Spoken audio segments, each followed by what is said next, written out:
Hey guys, we are back with our sixth episode. We're a day late, first off, but we're really like 8 days late. And the reason behind that is that we didn't send out any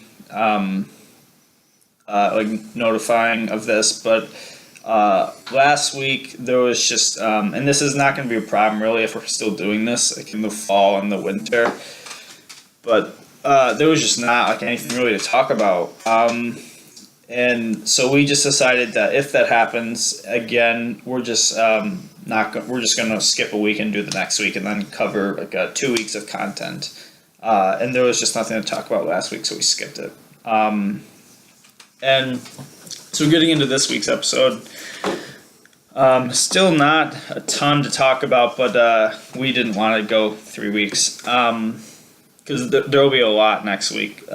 We'll be excited for next week's episode. As far as MSU goes, really the only, I think we didn't talk about this last week, but I'm not positive. The only thing is that they got a transfer from Robert Morris, Braden Burke. He's a big man. He's going to sit out the first year because he's not a senior.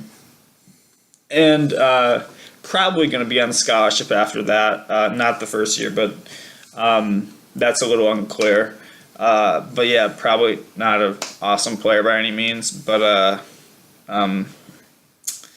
yeah, and that's really that's it as far as MSU goes. And then Michigan, they didn't have, as far as now, they don't have too much going on either. They got a commitment today, but yeah, football commitment. Jaylen Mayfield, he's an offensive lineman. He was committed to Minnesota. Decommitted. The Gophers. Decommitted when he got a Michigan offer. He made kind of like a weird video of him like shooting the other schools with like a paintball gun, and I watched it in class, and there's nothing really say about that. I don't really know what his race is. He right. I thought for sure he was white, but I looked at some pictures. He looks like Why would you assume by the name Jaylen he's white? There's plenty of white people named Jaylen, but the picture on 24/7 looked like he was white. I don't visit his 24/7 page very much. Yeah, well, he's going to be a Michigan Wolverine. Unless he decommits again, it's his choice. Yeah, and Kentucky, this is probably the biggest news of what we have going on, is that sometime last week, Mo Bamba, the number 2 ranked player, decided an upset. He's going to Texas. He's not going to Kentucky, which he was a quiet dude, and he had several crystal ball picks, but Kentucky was still probably the favorite. So that was a surprise. He was going to Texas, and obviously a big loss for them. But yeah, do you have anything else to add on that? Well, I mean, we'll say a big loss for Kentucky is not. It's a monumental loss for other schools. Like we will be fine. We will replace him, and probably a big loss for Mo Bamba as well. That's what I was kind of getting at is whenever you make decisions like that are. I don't know what logic you keep basing that off of. Texas is a trash school. There's sometimes decent basketball, but I don't think Shaka Smart's the answer. And I feel like they are relevant at times, but when was the last time they made like a Final Four? I wouldn't. I don't think they've ever made one in like our lifetime. I wouldn't. Yeah, I wouldn't know. It seems like they've had good teams throughout the regular season, but they haven't done anything in the tournament. So if you care about winning, I don't think you could make a case that it's better to go to Texas than Kentucky. If you care about playing time, you're Mo Bamba, you can play anywhere.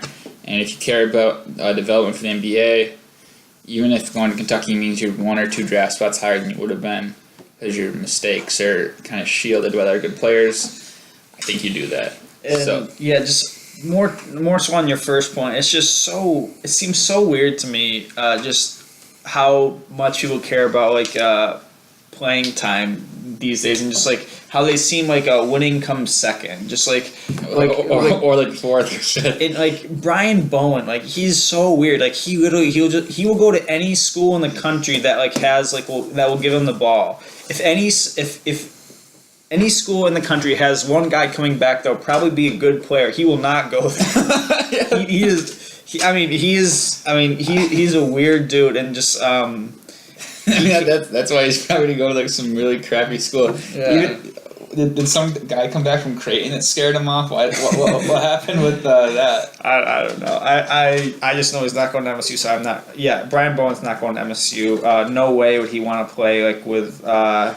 Obviously Miles, very good player, and then several other like good players. No way would he want to do that. He'd probably still start, but he's like no. He would. Yeah, he'd be the starting two probably. And, if he's not starting, he would still get over 20 minutes a game. Like he is a weird dude, and yeah, I don't know. Like I always thought winning was the goal in sports, like serious sports, but I don't know. It's you can win at DePaul. You can just win whatever their conference championship is. I can't imagine that's like very fulfilling though. With like a couple hundred people in the stadiums. But one other thing as far as Kentucky goes, they're still recruiting that transfer Cameron Johnson. I haven't really heard much about him in the last couple of days. So who knows what's going to happen there. You said something about him earlier. Yeah, Cam Johnson kind of fell off recruiting because there's only 2 scholarships left. If you count Hamidou Diallo in limbo as one, and then what would have been used as Mo Bamba. So that's what they figured was going to happen. So it's not like they just say, oh, we don't want Cam Johnson. Or if you just kind of like tail off and like contact or whatever is what I read on 24/7. Who knows if that's even true. But yeah, he might go to North Carolina now. But it just seems like I haven't heard any news about him in Kentucky in like weeks. But it is like one thing about the North Carolina thing, which that'd be a really good pickup for them. But like one thing is how like a lot of like interconference transfers aren't often like allowed. Which I think that's fine. People get mad about that, and they say like he's transferring. What right do you have to tell him like where he can't like? You signed a letter of intent to say you're going to play for this school. So now we're gonna dismiss you of that, and we're gonna have to go quickly find someone else, and you're gonna go help some other team that we were gonna play beat us. I think it should be a case to case basis. Like I don't think that. What are your yours? Yeah, I don't know. Like there's always SEC schools that don't play Michigan, but that's because they don't like Harbaugh's satellite camps. They say, oh yeah, you can't go to Michigan. I stand by that. So yeah, that's it as far as MSU, Michigan, Kentucky goes. That's all we have. We can tell him that Hamidou Diallo's. Well, yeah, he's coming back. We were gonna get to that, he might not come back. But he's coming back. As far as more general sports stuff, first off, the NBA, the Warriors got into the finals 2 days ago, I think. They sweeped the Spurs. Which that's a shame, not that they got there, but just that Kawhi Leonard, obviously, if you're following, got injured. I think, yeah, he got injured game 1, so that's just a shame that Warriors probably would have won, but I feel confident saying that. But that would have been like a good series. And on some punk shit, I will say. What do you mean? That was intentional. You mean the Zaza? Like, yeah. He's a dirty player. He's well known for being a dirty player, and that was clearly a dirty play. Well, I disagree on that play. I don't know if he's a dirty player overall, but even so, like I mean, what do you want to do about it? Like it's already happened. Like I want someone to hold them accountable. It's the Warriors that everyone acts like they're such a likable team. Like no.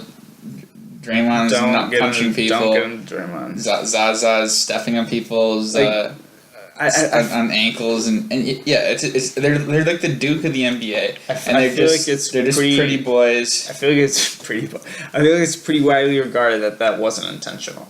But I do not think it's widely regarded. But even so, Cavs Boston series still going on. Cavs just won. Now they're up 3-1 earlier. Where do you get that claim that it's widely regarded? I don't know if you've been on Twitter lately. Every single person on my feed. You know that I don't have a Twitter, so. Well, sometimes you still look at Twitter. I look at. No, I don't. Like you can't. Like. But as I was saying, Cavs Boston. Cavs up 3-1. They just got the victory. Another one that's a little bit of a shame, and just that series-wise that Cavs would have won also, but Isaiah Thomas got hurt, I think, 2 games ago. So obviously the Cavs are going to win. No chance that Boston beats them with Isaiah Thomas out. I don't know how they beat him 2 days ago. And so yeah, obviously, like everyone was expecting, it's going to be a Cavs Warriors finals, and that unless there's just so many players get injured, that should be a good series. Then one other thing that we were excited to talk about is that this weird dude, Unique Brissett. I can't hold the video. This guy is a savage. He came out to this guy, Unique Brisket, made up offers in a recruiting profile for himself.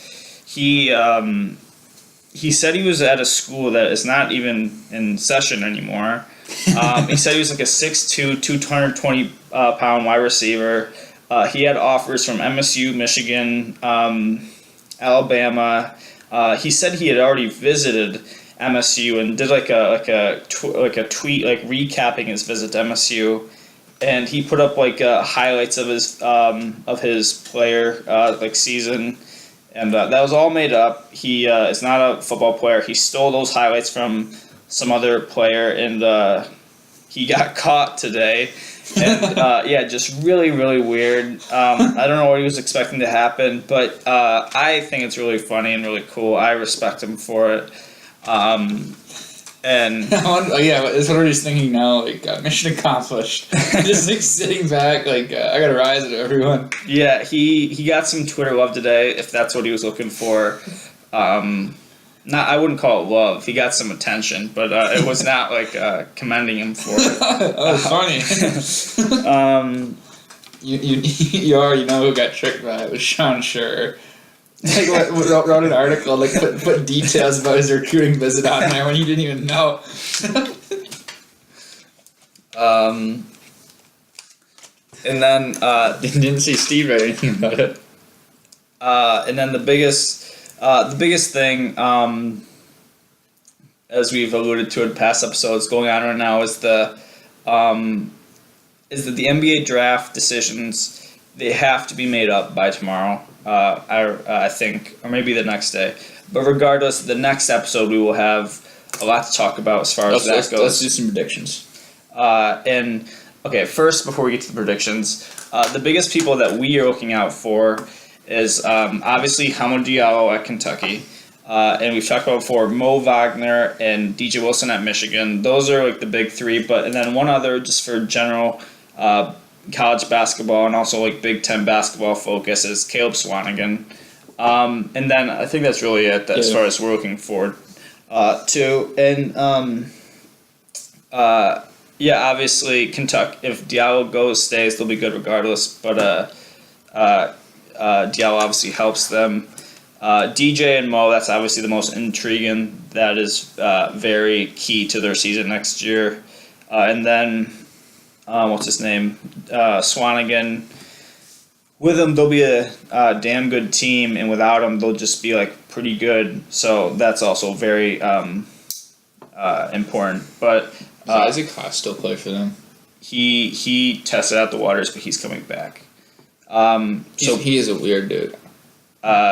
So predictions wise go, I think the easiest one to say is that Swanigan is going, and I agree with that. I don't really know, obviously, but I don't look at their. It seems like most people are predicting that. I'll be annoyed if he comes back because he was 2 or 3 for the National Player of the Year this year. If he comes back, he'll be crazy good. It seems like his camp too is very active, and I feel like people with active camps never advise them get that degree Yeah, it's a 40-year investment. I would expect him to go to the pros tomorrow. And having camps is such I don't want to be racist. I knew what you were thinking. Yeah, I don't know camp. I don't think Aaron Kraft has a camp. like a bunch of people who just want to like steal from you and like take advantage of you. Camp, like that's so annoying in like recruiting. I'm like Cal has to get in with this guy's camp. Like, why can't you just talk to the player? You can probably read between the lines. Look at what Henry's saying. But as far as other predictions go, Diallo, obviously I'm not a Kentucky. Not that I hate Kentucky, but I'm not a Kentucky fan. I'm hoping he goes. But ultimately, I think Diallo comes back. I think Diallo comes back, and I think. Well, let's talk about Diallo. I think Diallo hangs number 9. We're getting way ahead of ourselves now, but if he does go, he could probably sneak into the first round, maybe if not early second, but if he comes back, he'd go probably lottery. I don't know. So yeah, that's an intriguing one, just because who did you say there was their probably if he goes, they're 2 Shy. Their 2 would be Shy Alexander, then back up Jamal Baker. So yeah, that would that's a key piece for them, and we'll see what happens there. And then as far as Michigan goes, DJ and Mo, the 2 that I care about the most. I feel these 2 are like the hardest to project. I have no idea. I feel like it's like kind of like a douchey move to like drag it out to the last day and then go to the draft. And I feel like Caleb Swanigan is capable of doing that, and he doesn't care. And like I'm sure his camp is like having a little campfire and like singing some songs, pitching a little SpongeBob reference there.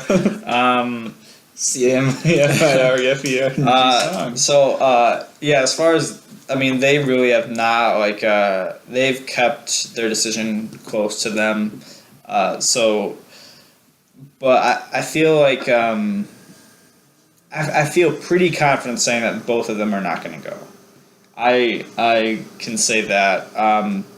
And this is, they'll still go late first, early second, but they did not. Diallo helped himself at the combine. They did not help themselves at the combine. They level or probably even hurt themselves. Maybe they could both come back. I really don't think both of them are going to go. But besides that, I really have no idea. I'm going to be very eagerly looking at that tomorrow, because that's obviously huge for them. Because I don't think they'll be like a Final Four team or anything, but if they both come back, they'll be a pretty solid team. Or if they both go, no. I think they'll be top 20 if they come back, and I do think they'll come back. Both of them? Yeah. I would put I weirdly think that Wagner has a better chance of leaving than Wilson. I think if on an individual basis, I would say there's a more than 50% chance that Wagner comes back, and there's a more than 50% DJ Wilson comes back. But if you combine 2 40% chances, that's a decent chance that one of them leaves. So 1 and 1. Yeah. As I said, Isaac Humphries is a weird. As I said, that'll be that. We're gonna talk about this a lot next week, and now next week we'll be able to start talking about projections for next year, and that'll be fun. Make a top 5 teams list and stuff like that, and we're looking forward to that.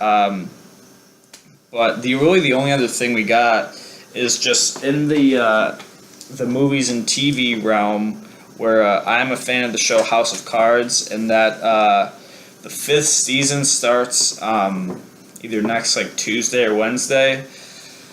So that'll be interesting. I'll as I said before, I'm not going to do any spoiler talks about it, but I'll tell you how that is when I watch it.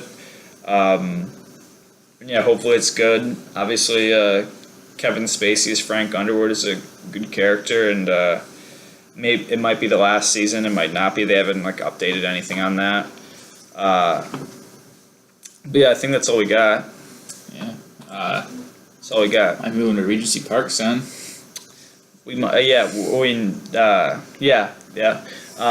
in August we will be moving locations from like this white background to like, probably like another white background. A different one though. Yeah, Yeah, another one. Yeah. we are at Sunflower now. We're be going to another in August. It's gonna be crazy. It's gonna be crazy. So yeah, that's all we got. Like we said, next episode should be pretty content packed, but we'll see what happens. All right, thanks guys.